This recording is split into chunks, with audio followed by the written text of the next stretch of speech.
According to that, I am live. Welcome. This is Tokyo Tonight. My name is Hiko Simon.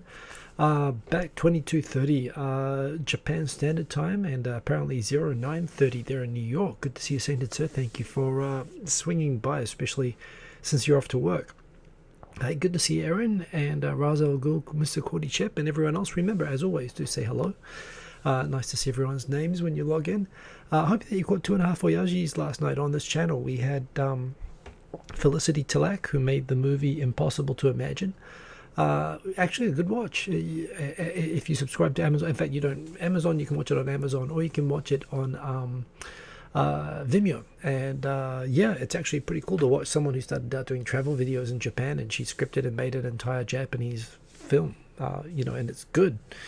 So it's well worth a watch and highly recommended, and it was very good to see you last night. All the links for how to watch it are in the video from last night, as well as the chat with the director. And yeah, quite a cool thing that she pulled off. So that was very good to talk to her, and nice to be doing 2.5 Oyajis again as well. I must admit, I quite liked yesterday. For the first time, I used the StreamYard format. And although I like this is all sort of under my control. It's got all the sizes that I like and everything. I like to include the chat. I like to have you in there. I do quite like the StreamYard feature, that you can feature chat that you're like focusing on and stuff like that. I'm curious, what do people think about that? I'm kind of quasi tempted that I could just maybe move over to the StreamYard format, although you do have to pay basically to be able to put my own logos and customize the appearance. I'd have to pay $20 a month, which yeah, I don't need to pay that with the setup. So maybe I'll just leave it. But in any case, it was definitely fun to do that. More people rolling in. We've got Ada Void, morning from Arizona. Good to have you in Arizona. We've got Brianna W. Good to have you back. Andrea Moboy, good to have you indeed. Remember, as always, if you want to get my attention, just say my name, like Andrea and Sainted Sir did, and you can see there it flashes orange. It grabs my attention, which I'll try to grab in between the stories and whatnot. Tai Nakamura, good to have you in here, as well as Hybrid CTR. Hi from San Diego. That's a new handle name I don't recognize, so very nice to see a new handle name in there. And yeah, just don't be shy. Say hello. You don't have to, share your life story or anything. It's just nice to know who's there, and especially where you're from. I get a kick out of that. I mean, San Diego, it must be pretty early for you over there. In fact, yes, that's right, it's nighttime here. So yeah, really appreciate you getting up to watch. Atomic Tom, only 2 minutes late. Hey, we're just starting. You're not late. The party's just getting started. We've got Tokyo 503. Good to see you. Hi, Race Hand. Good to see you, and everybody else. Yes. Tell you the truth, I don't have a lot of topics this week, so I'll probably talk at a leisurely pace and get myself into trouble talking about the few topics that I have. But we've got that. So now more than ever, if you are interested in asking me questions or asking for topics or whatever, feel free to do that. Paragoti, good to have you back. Hello indeed. And Hybrid CT, I used to watch my videos maybe 15 years ago. Well, I haven't gone anywhere, as you can see, so very good to have you back. And yeah, I hope to not disappoint you. We'll see. I've fallen into a bit of a routine with this, but there you go. Yeah, it's funny. Whenever I start reading the comments, it's dangerous, because I can get sucked into them and I can think, what's that about? And then I go silent, and then it's awkward. So I'm not going to do that. But Quint Rankid, good to see you, Quint Rankid, and everybody else. And yeah, I guess I'll just jump into it. I mean, I guess before I jump into the topics, the general COVID situation in Tokyo is bad and getting worse. Probably we've got all these mutant. Oh, Dave Hunter, good to see you, by the way. Yeah, no, I've got topics, but not many. So just to kick off, we're at about 700 cases a day.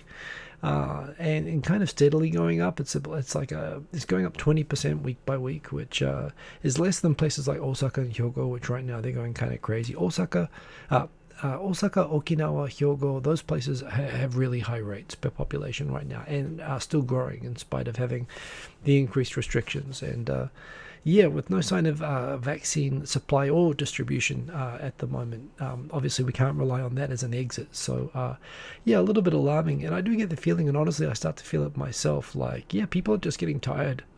People have done pretty well in Japan, as you can see by the results. And I think the results are genuine, that people have genuinely been good about, being responsible and not putting themselves at risk. But it's of course, you have the new, more contagious variants, and people just getting tired, and it's summertime and so on. So I feel all of that, even myself.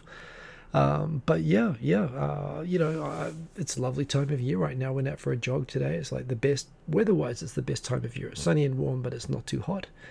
But that doesn't last for very long here, as you know. Indeed, India copping it hard as well. Well, but they had a good run. I mean, in the beginning. So we'll see.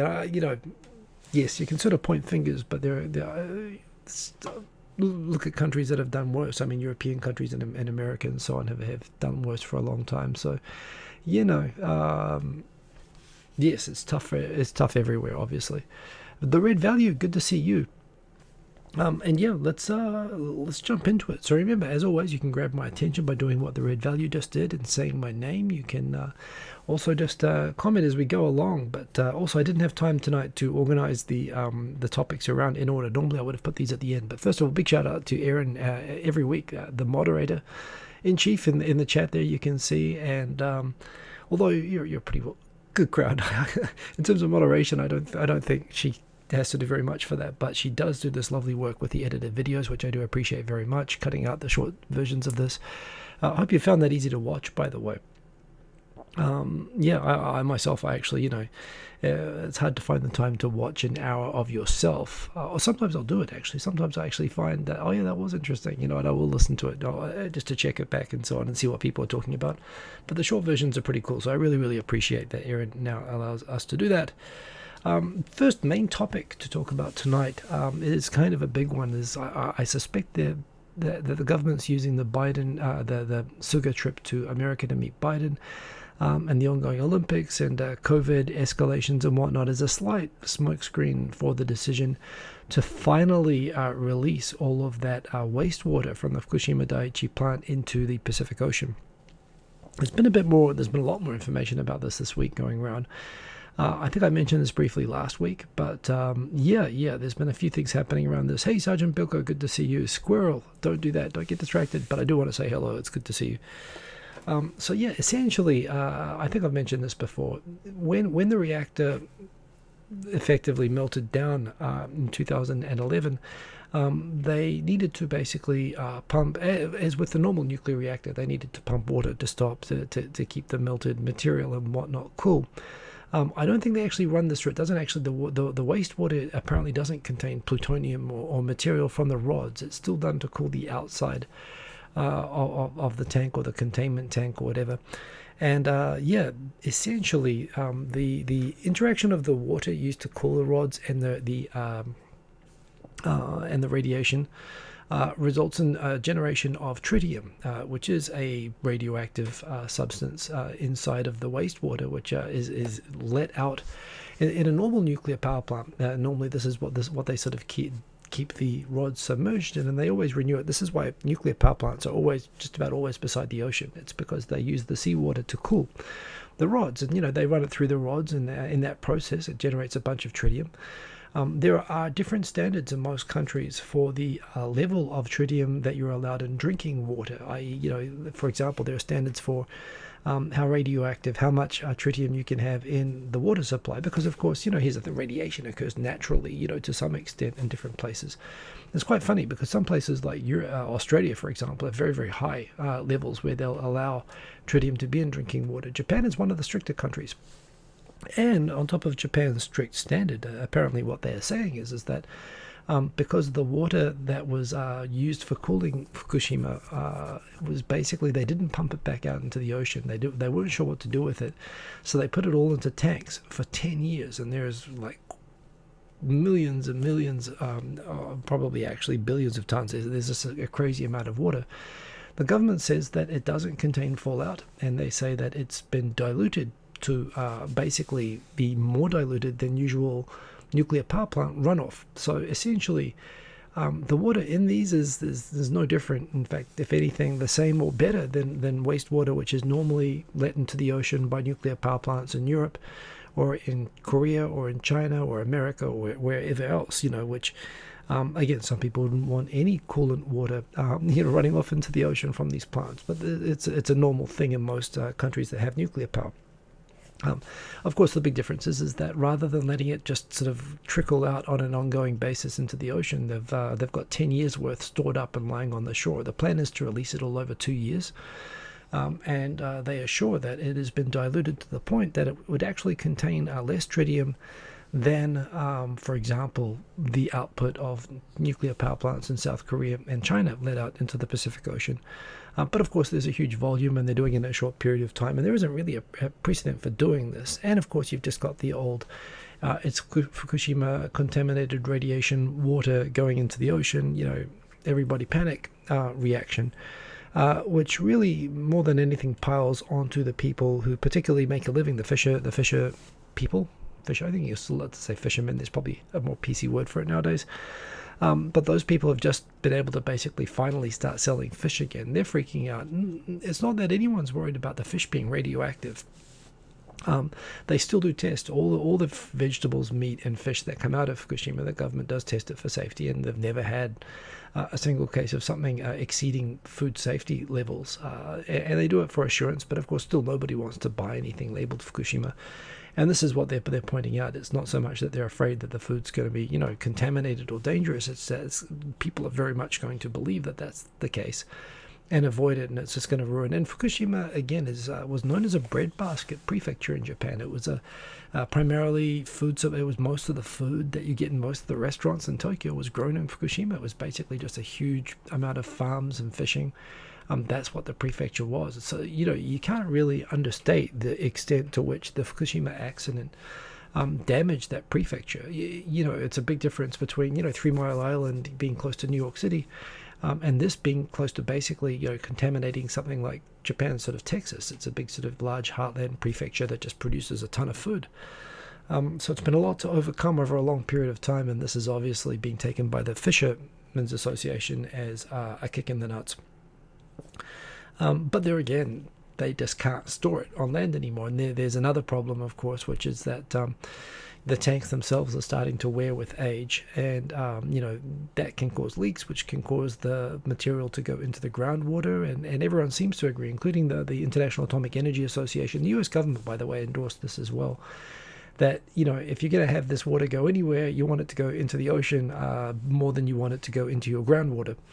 And that is the risk at the moment. So, apparently, as the red value says, if it's just tritium, that's okay. There scientifically speaking isn't a lot to talk about. But I think we're living in a world that's increasingly, has been, with regards to nuclear, you could say it's kind of been post-science for a long time. You have the kind of anti-science, but at the same time doesn't trust government, doesn't trust the power companies that are telling you it's okay, and presumes caution, by default, presumes, your science says that it's safe, but how do you really know? I mean, can you prove it? Which is a little bit of an anti-vax, anti-science, anti-climate change kind of angle at things. But it's one that the nuclear movement's used for a long time, the presumption that, any amount of this stuff could kill people, and do you know what it's going to do long term, and how can you say it's really safe? And the old thing, would you drink the water? And frankly, South Korea has acted hysterically in response, and they're talking about taking Japan to the World Court over trying to get them to stop doing this. Japan has pointed out that actually Korea has nuclear reactors that put out exactly the same water into the Sea of Japan, except of course they freak out if you call it the Sea of Japan, at higher concentrations than what they're proposing to release from here. That said, I actually believe that Korea's freaking out is probably sincere. They really are prone to freaking out, like in extreme ways about all this sort of stuff, and they certainly did in the original nuclear accident. There were people buying and swallowing and getting sick from swallowing too much iodine when Fukushima happened in Korea, more than it was happening here in Japan. China's a little bit different. China is also sort of poking, saying, the Chinese foreign minister said that Taro Aso said that if it meets the standards for safe drinking water, then why doesn't the foreign minister try drinking it? It is, of course, seawater. That is a small problem. But the point is the Chinese government, they pump this stuff into the water all the time. They don't care. They're just poking I wouldn't even call it the bear, obviously, in Japan's case, but the wolf warrior. diplomacy thing that they're doing, the way they're just going to pick fights with everybody. That's what China does, and that's you can just ignore them about that. But I do believe that South Korea's it's a little bit hypocritical and ignorant the way that they're freaking out, but it's sincere. I mean, the freaking out seems to be something that they just are prone to doing, and yeah, it is likely that there is going to be a protest over it. And again, knowing Korea. They won't hesitate to use this as an opportunity to slap at Japan, and they're already protesting to America, even though America's already endorsed it. Where am I at on this? I recognize that they don't have a choice. They just don't have a choice. They have to do this, and I trust the science. I trust that I don't believe that the government of Japan is in some sort of conspiracy with the power companies to poison everyone in Japan. I know some people lean towards that presumption of conspiracy by default, but no, most people who work in government because they want to do good for their grandma and their families and their communities and so on. This is why people work in government, and the idea that the entire local and national governments of Japan could be in a conspiracy to actually secretly poison. Granted, there are historical negative precedents like the Minamata thing and so on, but that was a pretty bad case. But it's pretty clear there's solid science behind this being safe. So for now, I kind of recognize it's not that desirable.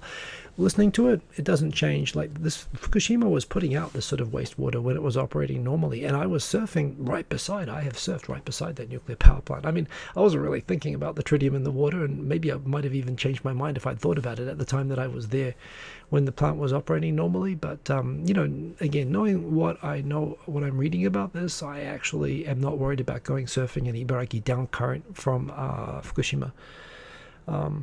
But that said, the freak out thing, it is always funny to see how some countries like Northern Korea, even Germany, actually reacted more freak outishly to Fukushima than Japan did.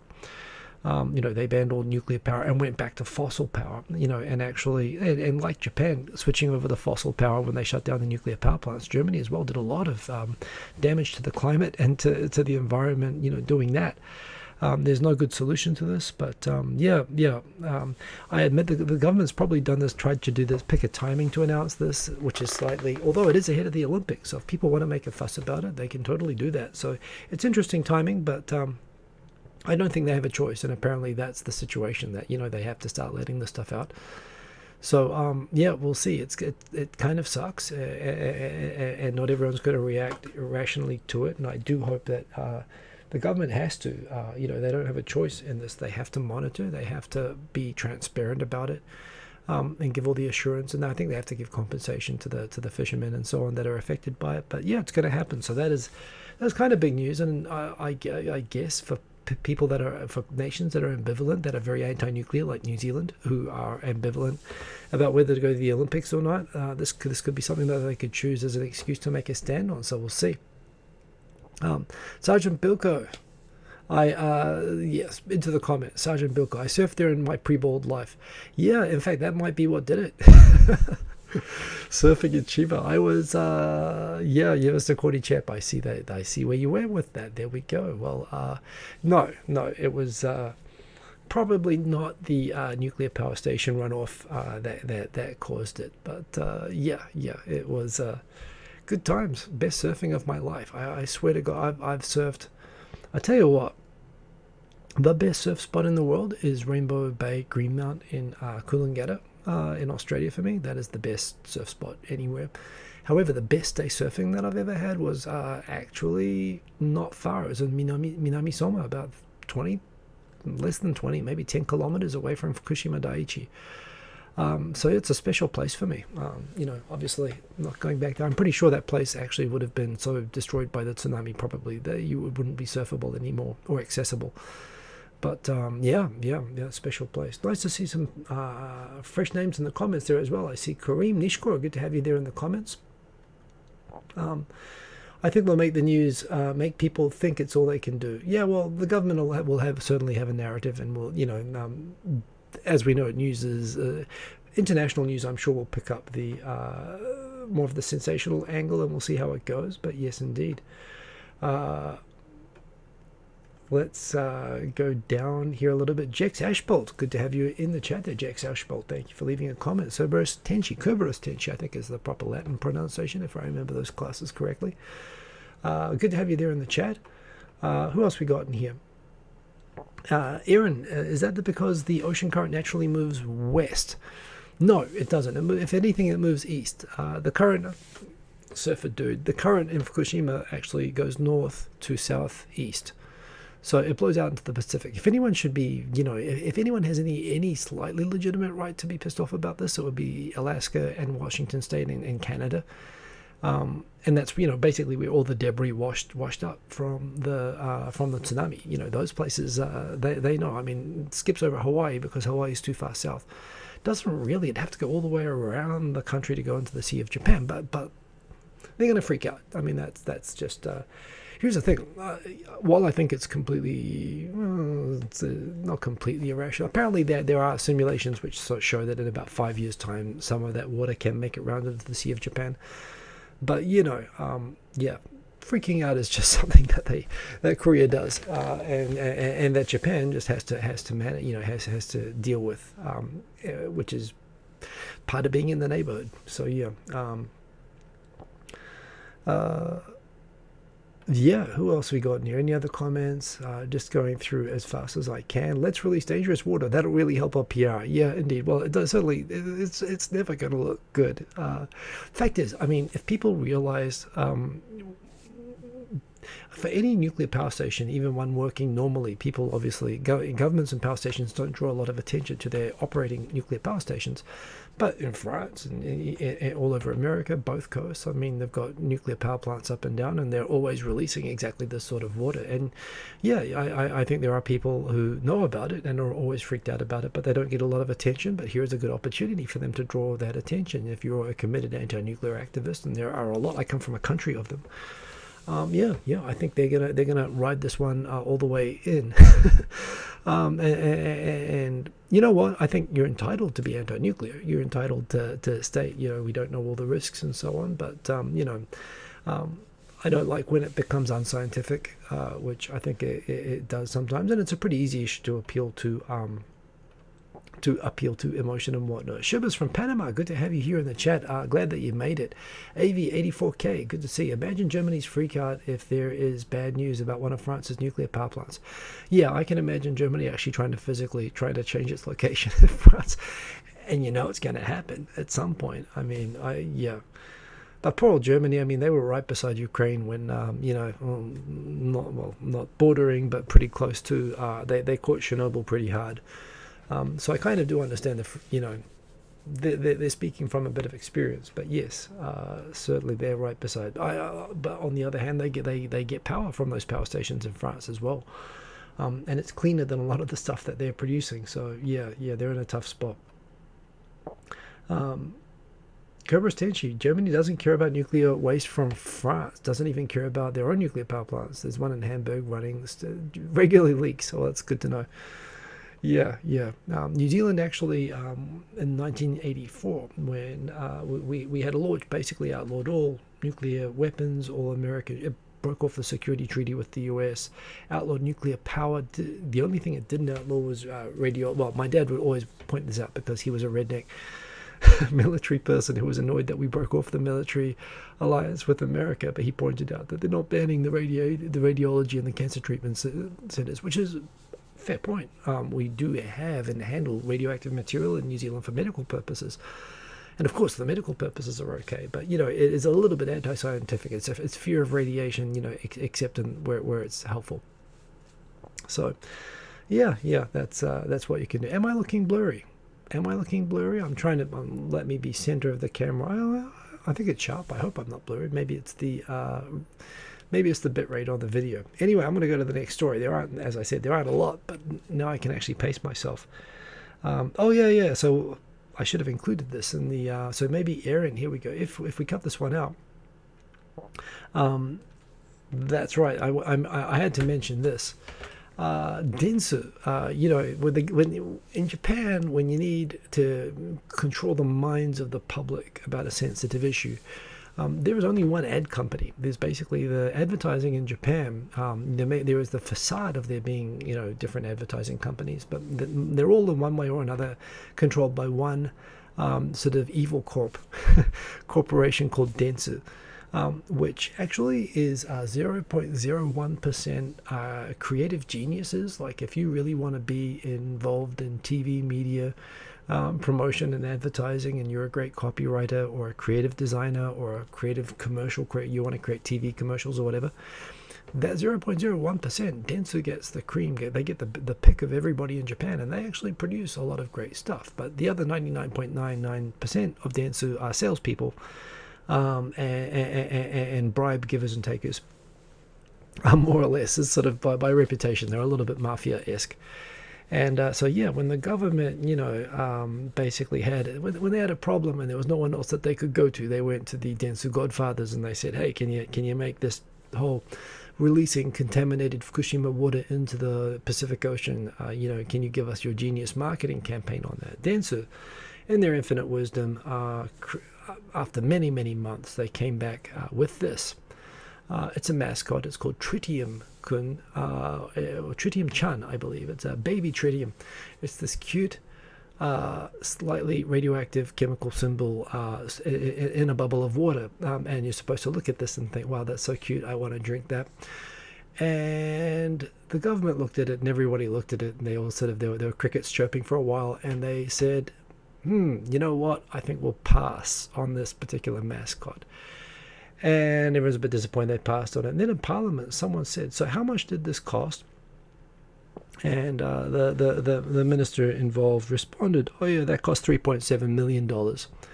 And then they asked, who was this money paid to? And they were like, oh, Dentsu. I mean, basically, I get the feeling this was not the 0.001% genius creative people. This is probably a dodgy salesperson who had some crayons and some too much confidence. That probably created this. So it's good to be Dentsu. What can you say? You draw a cartoon character, have it discarded after a day, and collect $3.7 million. The Japan scrapped the mascot promoting the Fukushima wastewater dump. I mean, they genuinely have mascots for everything here, and even that one. But apparently not even Dentsu could make dumping nuclear wastewater from Fukushima into the ocean look good. But you think they would at least make an effort, right? I don't know. I'm not sure I would drink that. It looks like an amoeba or something, with some radioactive symbols on top, like a radioactive amoeba. I'm not what I want to drink anyway. So that's the thing that happened. Moving on, there's another story. AV84K, did I say hello? If I didn't say hello, I'm saying hello now. Good to see you, AV84K. Good to have you in the chat. $3.7 million. Dan H, good to see you. The think tank Center for Strategic and International Studies did an interesting video where they asked PM Suga about the future of Japan and USA relations alliance and his vision. I didn't catch that. This was during the visit to America. Anything in particular you found? I will talk later on about the visit, but I'll be definitely curious to get your thoughts as well on what was interesting about it. I must admit, quit ranking. I'm morbidly curious to just see the Tritium-kun chasing people around and people running away. That would be good. So actually what I suggest, Aaron, is that maybe you cut the banter and tag that onto the maybe combine that with the wastewater, or maybe just talk about the baby on this face. That's the only actual interesting part of the whole chat. So I trust you. I trust you as one of the 0.001% creative people at Dentsu Base. I give you the same level of trust with creative license to do what you want to do with editing that one. Less interesting is, of course, the national power grid. But I've actually been talking about this for a long time.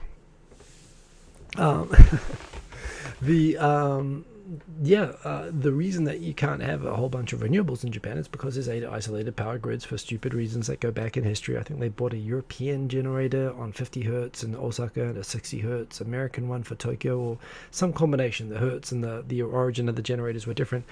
and that just led to the start of complete little Texas grids. You know how everyone's talking about how in America how Texas collapsed because they want to shoot guns and have an independent power grid, and when it got cold, their grid couldn't tap into all the other grids, and it freaked out and collapsed. Japan has 8 Texas power grids basically. And there are all sorts of problems with that, including the fact that because it's so small, it can't handle the instability, the intermittency of renewables in large volumes. Even though there are tons of renewables up in Hokkaido, there aren't enough people to use them all up there. And there are tons of people down here in Tokyo, but there's not a lot of waves and wind and so on. So yeah, they finally started. The government's actually promised to actually start connecting the grids, setting up more transformer stations to allow transfer of power, particularly renewable power that's generated in places that don't have very much population, but can generate a ton of wind and green energy, from places from Tohoku and Hokkaido and so on, and they can actually use it where people live down in Osaka and Kyushu and Tokyo. So that's actually a very good thing. And yeah, it's kind of funny. I mean, it's not as easy a problem to fix, renewable energy, as just putting in lots of windmills. You actually need to have the infrastructure to be able to take it. And most countries have power infrastructure that's 100 years old. And while it's sexy and it's good photo ops to take, ribbon cutting ceremonies in front of, windmills and so on. What's really actually needed to really enable all of this is upgrades of the grid, which is just old. It's like filling in potholes on the road, but you got to do it. And finally, it's good to see that the Japanese government is doing that. So that's, I thought, something that was good news. On some bad news, this wasn't actually in the news. This is personal disasters in my life. So this was the best caption, the best way I could explain it. In Japan, I think I mentioned with some joy a few months ago that I discovered that 4 and 20 Australian meat pies were now being sold in 7-Eleven convenience stores, including 2 that were near my house. And so I have just been eating non-stop 4 and 20 pies for months now, and I'm still alive, and they taste wonderful. They are my favorite, and this is sacrilegious in New Zealand. New Zealand has pride in its meat pies, and whenever I tell my Kiwi friends that I really like Aussie pies, they start chasing me. I have to run away. I'm half Australian, so I figure I'm entitled. Maybe it's a genetic thing that I like the Aussie meat pies. I do not understand it, but I do like them. And I was in paradise. I was living in Japan with 4 and 20 meat pies. I mean, I was like, could it get any more perfect? And then I discovered one day that one of the convenience stores that I got them from regularly didn't have them anymore, and I kind of freaked out. So I ran about a kilometer, about half a mile to the other 7-Eleven one, and they still had it. So of course I bought up as many as possible. I took them home, put them in the freezer. So okay, it's still safe. But the next time I went and checked both of the convenience stores again, they had no more stock. So for whatever reason, they've decided to stop stocking them in my area. And I know you can get them from Costco, and I guess I've got to find a way to order them online or do something to keep this going. I've tried to sustain it in the Japanese economy, but either they haven't caught on, or it's just one of those limited edition. Damn you, all the best stuff in Japan is limited edition. All the best drinks, all the best choco mints, special stuff. And the only thing that's perpetual in Japan is kelpis water. The drinks that survive forever, and the snacks are just not that good. But yet the awesome snacks are always short. And here we are with meat pies. It's the same thing. So it's pretty traumatic for me. And by the way, I was actually looking for a GIF or a different caption of Brett crying in the rain, talking about this for the line. And I'm not crying because I was crying, but I must admit, this scene in Flight of the Conchords, if you've seen it, there's actually this scene is just wonderful. Apart from the fact you should totally watch Flight of the Conchords. I'm actually officially the last person in New Zealand who discovered Flight of the Conchords. I didn't know about that this even existed till 3 or 4 years after it was out. And again, all my Kiwi friends are looking at me because honestly, I probably know a bunch of people that know. There's only about 2 degrees of separation for everyone in New Zealand, so I probably know people who know the people who are actually in this. But where this is about, basically she just breaks up with Jermaine, and it's got the music starts kicking in while she's still talking, and he's zoning out, saying, "I'm not crying, even though you're breaking up with me because you just said that you're breaking up with me." And then it dips for a moment, and she says, "Actually, I'm really looking for an Australian." I just love how she delivered that line. That was yes, I curled up in my seat when half Australian. I'd probably actually play the half Australian card at that point. but not in the middle of being dumped. So yes, anyway, it's a classic scene, symbolizing my emotional trauma that I have lost 420 pies, and I hope to get them back. So yes, anyway, that's something that's happened in my life. Back into the comments. I guess you'd have to be. I guess Americans don't really understand meat pies, do you? You should try one. But I must admit, Americans were telling me you got to have like Taco Bell, and I kind of understood Taco Bell's like comfort food for Americans, and it's very much the same. I don't know that meat pies are intuitively appealing to anybody. You know, it's just it's comfort food from where I'm from. But yeah, I tried Taco Bell, and it was really bad. So yeah, I always thought maybe meat pies are like that for Americans, but apparently I've met lots of people who said that they like it. Lysander 45, good to have you here in the comments. And yes, like filling in potholes in the road, something most governments don't really do. Well, they do it in Japan, but yes, they don't do it in a lot of places. Certainly a lot of places that don't fill in potholes. So yeah, making your own pies are great. Well, that's right. You're next level there. Slake Manson. Good to have Slake Manson. New handle name. It's always nice to see a new handle name. Good to have you in the chat. Thank you for joining. Wash down those pies with some refreshing wastewater. I wonder what would be worse for you, the tritium in the water or the preservatives in the meat pie. And you know what? I don't care. Yeah. Probably... Probably at a lot of levels, there's a lot in the meat pies that's probably not as good for you. But that wouldn't bother me. Atomic Dom's meat pie supply must be so good. By the way, if you are looking for meat, and including meat pies, there is an online store that I haven't used for a while, but I feel like I should go back to now, called The Meat Guy. Very simple, meatguy.com, I think is it .com or .co.jp. It's an Aussie guy, an Aussie butcher who ships frozen like meat products, including like lamb and venison and stuff. Anywhere in Japan. I used to order lots from that person, and maybe I need to now to get my meat pie stash. So yeah. Anyway, back into the topics. It's just a trauma thing that happened to me. Yeah, interesting one here. Apparently, All Nippon Airways and JAL are looking for creative ways to, given that they're stalled at the moment and trying not to go out of business, they're actually doing interesting things. They are seconding their staff to companies. They're offering them up as like temp staff to regular companies that you can train up and have work at your company. So, you know, while they're basically furloughed, but they're trying to find ways to give them income and for the company to earn back income off the work from their employees. They've also offered up, apparently you can have first-class meals sitting on airplanes at Haneda. Apparently, like for a ton of money, it's like, you know, hundreds of dollars. It's funny, I don't really feel drawn to go to an airplane to eat a first-class meal, but I must admit, there's something I saw on a documentary once that part of the reason airplane food is thought of as bland is apparently the sound, the droning sound, the humming sound of an airplane. Sound affects your sense of taste. And apparently, you know, some companies and some scientists that studied this properly, they figured out that it caused food to taste bland. And so what airlines would do to compensate for that is they'd actually go a little bit overboard on the salt, and they found that they could actually overcompensate. They could compensate for the effect of the sound affecting everyone's taste on the plane. It took a long time for people to figure this out. But I must admit, that makes me wonder, would the first class food taste not as good then, or would it taste like too salty or whatever if you had it when the plane wasn't moving? I don't know how that would quite work. But that was one thing. This shot is actually apparently not content to merely serve food on airplanes that are sitting on the tarmac. They are now offering wedding ceremonies for up to 30 participants.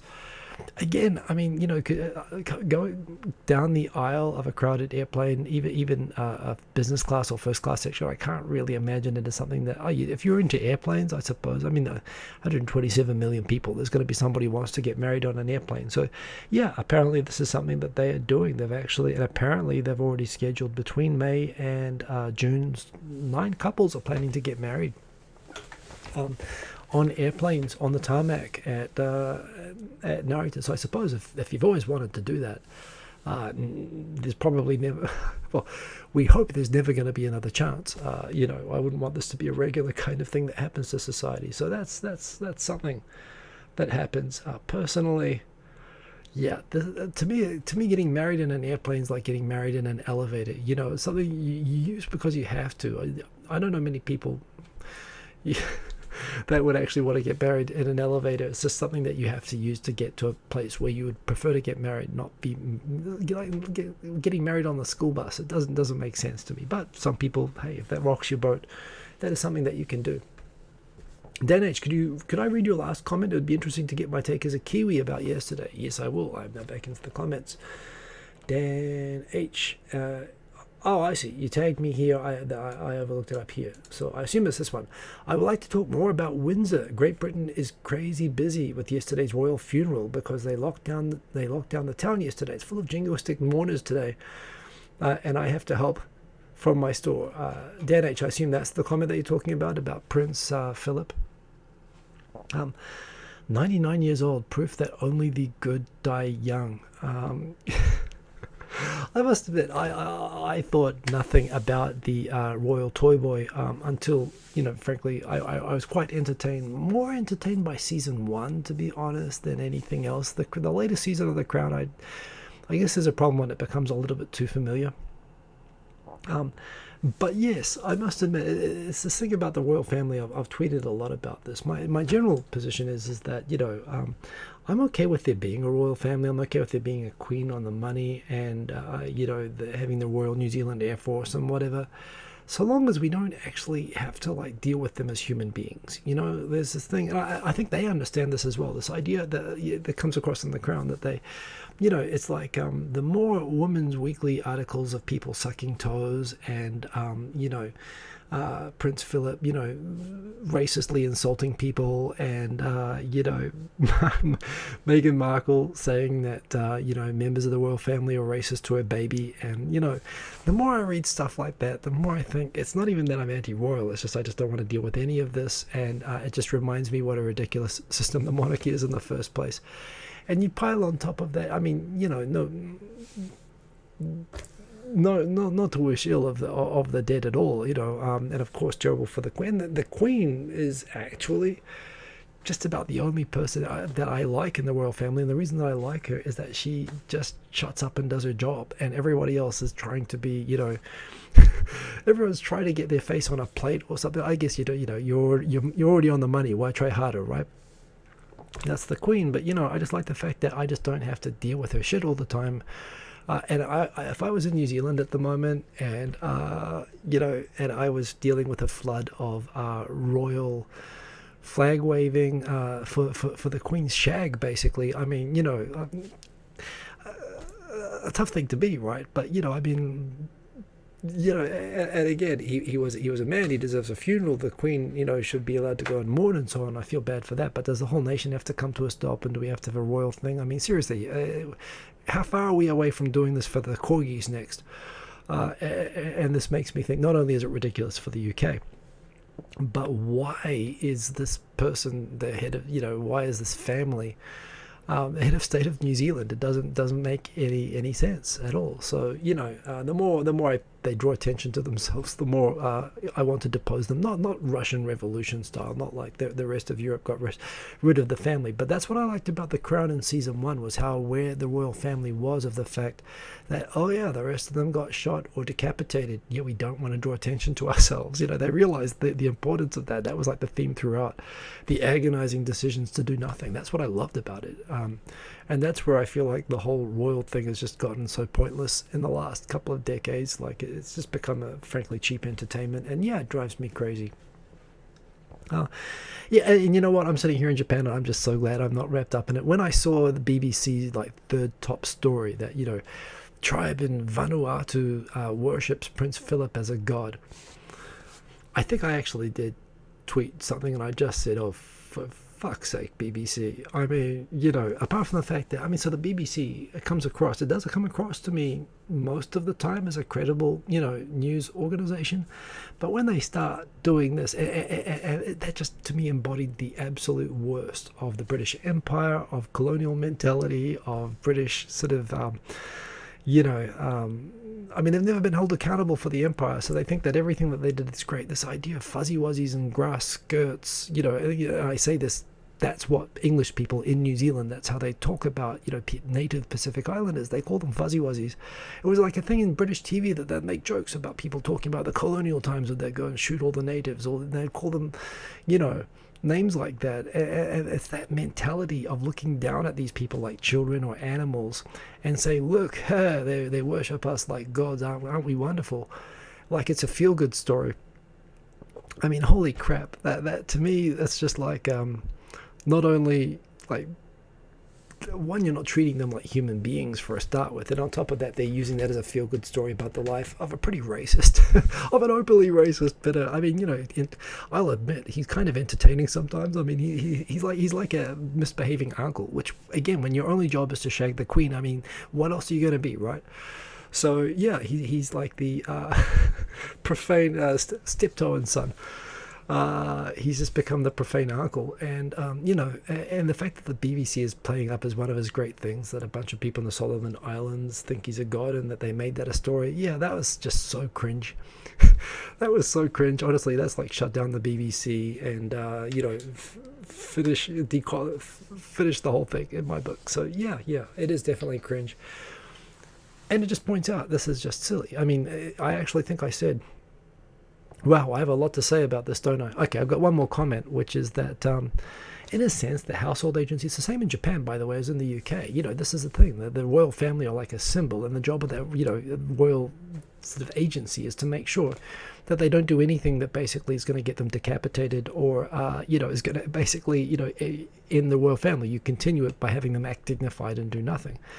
And increasingly, when they're unable to do that, you start to question, well, in the end of the day, they're just a symbol. You might as well just about have a statue that you worship as your head of state. I mean, I suggested perhaps we just have a groundhog that they just, hold up, and if it sees its shadow, you get to open the Parliament in the Cayman Islands or someplace like that. I mean, in the end of the day, the royal family is like a poodle, and the household agencies there just make sure it doesn't crap on the carpet in front of people. That's all that they have to train it to do, and it can't do that because it's a dog. But you know what? I'd forgive a poodle more than I would forgive the racist person who hates Meghan Markle's baby, if that's even true, which it probably is. But I don't care. I hate that. I resent that I'm even thinking about this. And I'm sure you resent that I'm talking about it. So that's what I have to share on it. Thank you, Dan H, for the suggestion. Wow, there's a lot to go there. So yes. Yeah, I dig the Queen. Again, the Queen knows that she's on the money and she doesn't have to try. So yes, indeed. It has gone crazy. I quite agree. Those are my thoughts. Thank you for asking. The J-Vlog, I did an amazing job hosting the last 3.5 stream. You mean the 2.5 Voyages last night? That was a good show. I really enjoyed that, and I'm glad that you enjoyed it, if that's what you mean. If there's something else, 3.5, I'll take the praise, even if I don't understand what it's for, so thank you. Iraq 299, the BBC once reported that people in Japan were wearing masks to prepare themselves from the radiation from Fukushima. Yeah, I mean, this is it. I'd still take it over CNN. There still is a big gap all the way back to that dumpster fire, but yes, it is still capable, definitely, of. I think it's part of age as well. I still consider the Economist, and actually, in Japan, I love the Nikkei. I think just in terms of good, informational, not being too crazy. I've always considered the Economist the best source of news in the world, although it's a weekly thing. But in terms of like regular daily news, it's pretty hard to find anything decent anymore. Hey Kareem, sorry you got to go, but for the rest of you, 10 more minutes. Now I actually can go through and pile through the rest. But glad you watched, Kareem, and hope to see you again. Yeah. The J-Vlog. Anyway, other topics. Yes, thank you once again for editing topics last week, Aaron. Much appreciated. Yes, you've seen me talking about Japan's immigration issues. And so I did double take a little bit that Suga apparently wooed Harris with his offer to help on migration at the southern border. And I wonder what that was going to be, rejecting them all as refugees and putting them in indefinite arbitrary detention. But apparently that wasn't the angle that he was going for. He wasn't offering to look after it Japanese style. He said he was thinking about it more from the perspective that they would focus on improving the economies of the countries that are the source of many of the migrants that are coming to America, particularly El Salvador, Guatemala, and Nicaragua, I believe. And I think those were the countries that were named. There's some sort of a 3 nations in Central America. Guatemala, El Salvador, and Honduras. Wow, I got those totally wrong. Well, they're all in Central America. Sure, I didn't say Panama, so yes, I'll take small credit for not making that mistake. But yes, apparently this is where a lot of the migrants are from, and Japan is pledging to give economic aid to those countries to try to improve their situations, which I suppose that's a good angle to help. But yeah, again, the idea of Japan giving, certainly Japan has improved a lot on immigration, but I'm not sure that they should be giving advice to America on anything. But yes, economic help to sources, I kind of get that. Yeah, Quint Ranked. The Economist has become a little less reliable. Their views are drifting left. They've always been, well, yeah, they've always occupied a bit of a funny place on the spectrum. And I haven't been reading them as much lately, it's true. But they've always occupied what I guess Americans call libertarian, which I hate that term, libertarian. I hate the way it's been co-opted in America. But it's literally, socially progressive, but economically, basically in favor of free markets. So liberal in the genuine sense of being socially and economically liberal. And they've always occupied that space, sort of anti-regulation. But yeah, I know it is natural. Journalists, the profession attracts people who are naturally interested in questioning authority and so on. And I think there's a natural left leaning in the profession, just the nature of the job. But I do find that the editorial line of the Economist is always pretty good. And what I like about them is that they're pretty good at stating positions that they don't agree with. They're quite good at covering objectively information. I think better than anywhere does anymore. And in America they do it by just getting extreme stupid opposing views to inflame anyone who's watching, from both sides. They don't actually try to really present information properly anymore, or they'll do it in a deliberately skewed way. That's where I see it falling apart in America. The Economist, I think, still does a good job of actually presenting quite balanced and informative.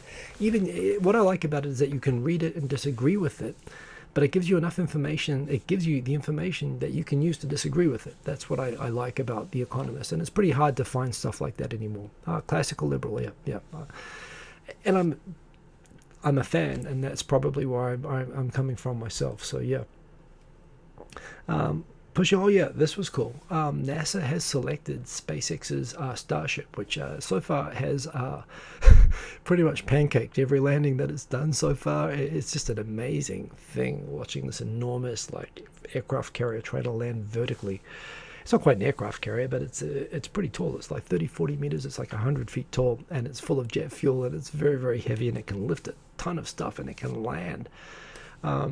It looks like something out of a 60s sort of science fiction comic. And as much as they continue to explode, they're cheap.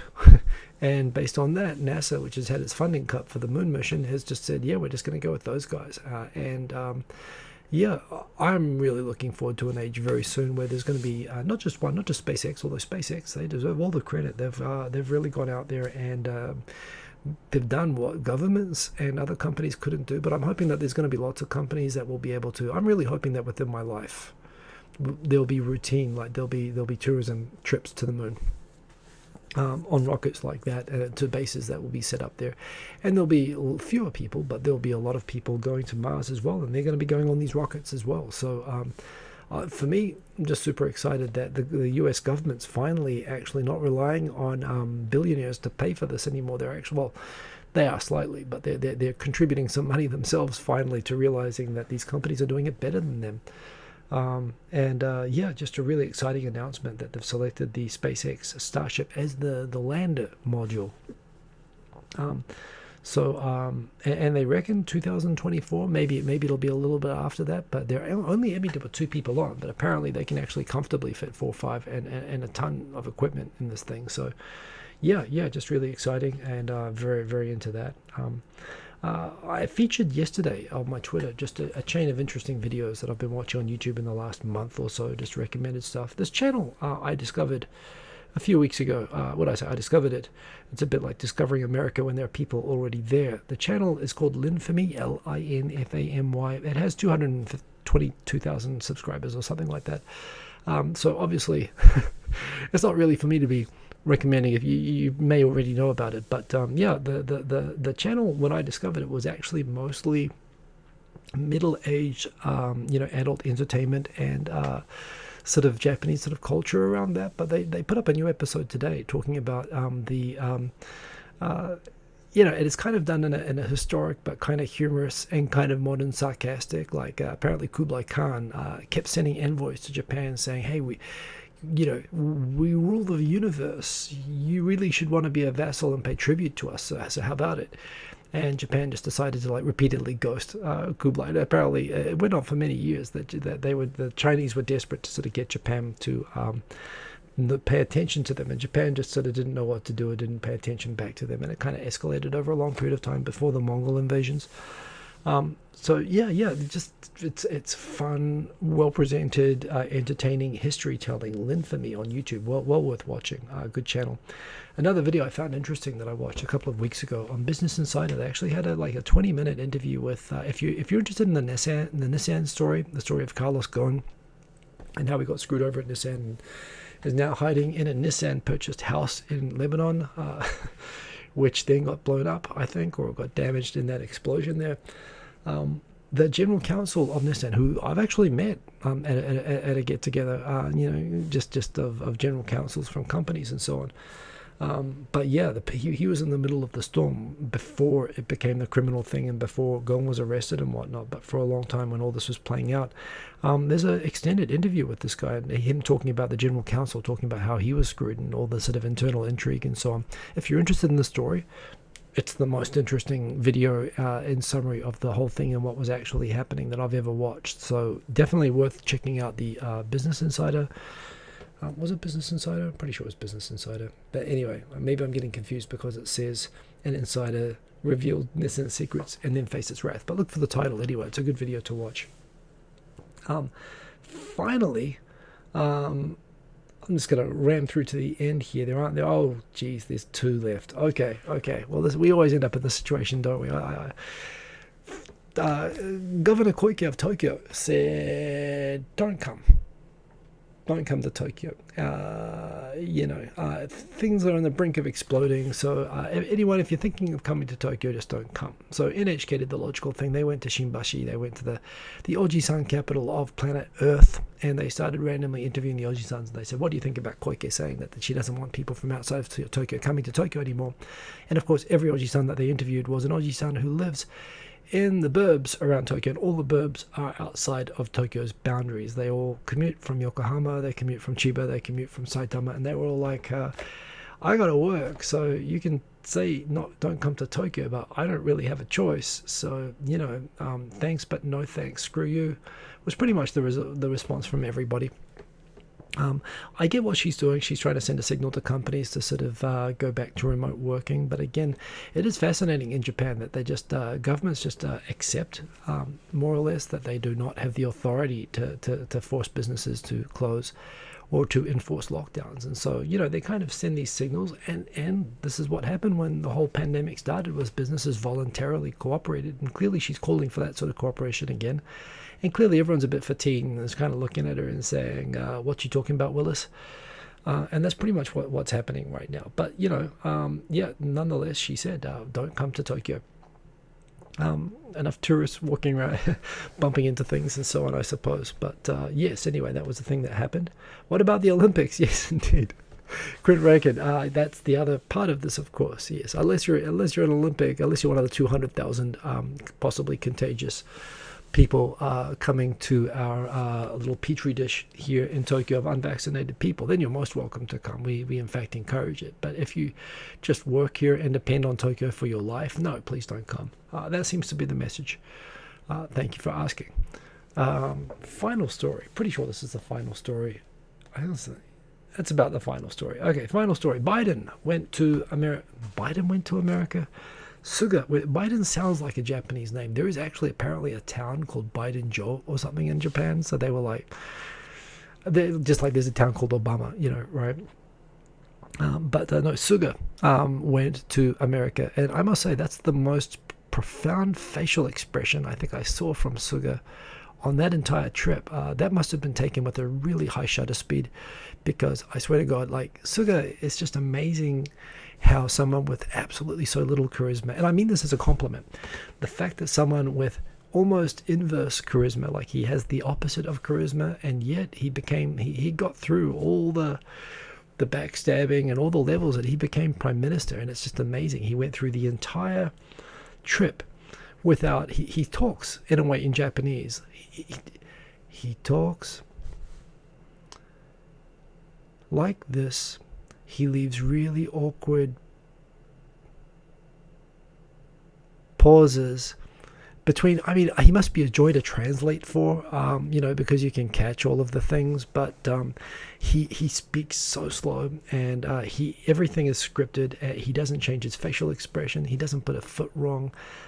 Even just what he's like a robot. It's the caricature of a bureaucrat who became a prime minister. Even though I don't think he ever actually was a bureaucrat, but he's like if you're going to make a robot bureaucrat, that would be him, and he operates like that. And you can say he's a steady hand. It did surprise me, apparently, when he was talking with Biden. He said he was so engrossed with the conversation he didn't touch the hamburger that he was given. I was like, well, that's kind of rude, but it's good that they had a good conversation. He said that they exchanged personal experiences. I can't imagine he was probably talking about a stamp collection or something.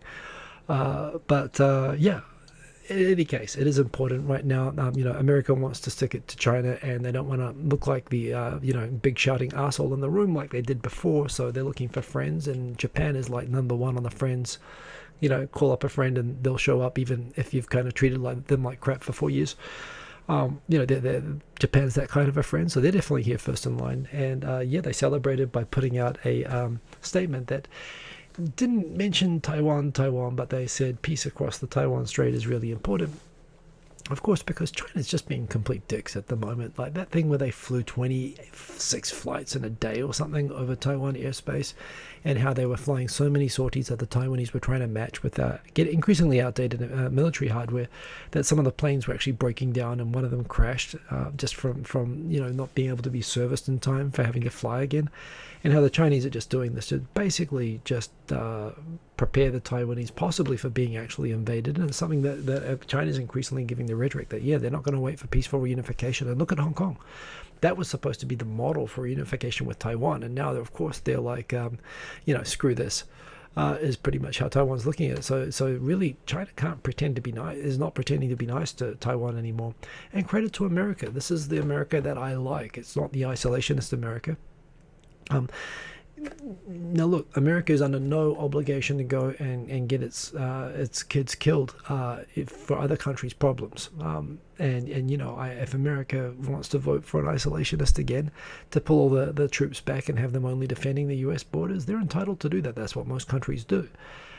But I'll tell you what, the world is a much better place when the Americans run an aircraft carrier through the Straits of Taiwan, when China's acting like a dick and frankly threatening to do some pretty awful things, potentially to Taiwan. It's good for the region, in terms of keeping the status quo in the region, peace, the prosperity of the region.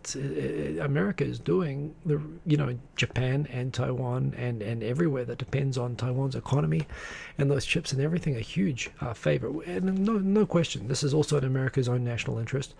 But I'm really glad to see and talk about a country that the emperor's new clothes, that we all have to pretend Taiwan doesn't exist to appease China. It's actually, I'm very glad to see that we're actually paying Taiwan some of the respect that it didn't really deserve. Taiwan did not deserve respect as the Republic of China. It was a joke to treat the KMT, the Kuomintang, as the legitimate government of all of China. For 20 years after it had been kicked out of China and was occupying Taiwan as an occupying martial law force. But that said, Taiwan nowadays is a thriving democratic and, voted for by Taiwanese people. It's now a government that's democratic, and it represents the people of that island, and they are amazing people. And they deserve support. You know, they're a shining example of a country. They've got a population bigger than Australia's. And you know they contribute way above their weight to the world, and it's ridiculous that you know countries like Japan and America are intimidated into saying that, you know, feeling powerless to do anything to help them out. So I'm really glad to see. Obviously, it's a fine line to walk, and obviously we are walking into an era of more tensions, including with China's own territorial claims against Japan. But yeah, it's on the other hand, I mean, the fact that China is starting to flex its muscles, and it's going to have plenty to flex, and it's got lots of time to flex them, and maybe it's inevitable that Taiwan is going to be dragged back by force. And you know what? That's going to be bad news for Japan. There was actually a photo today that I think I put at the start of this, where the defense minister went to Yonaguni Island, which is Japan's southernmost island, or at least, no, she's sort of southernmost island, but it's the island closest to Taiwan. You can actually see Taiwan on a clear day. You couldn't see it on the day that he went there.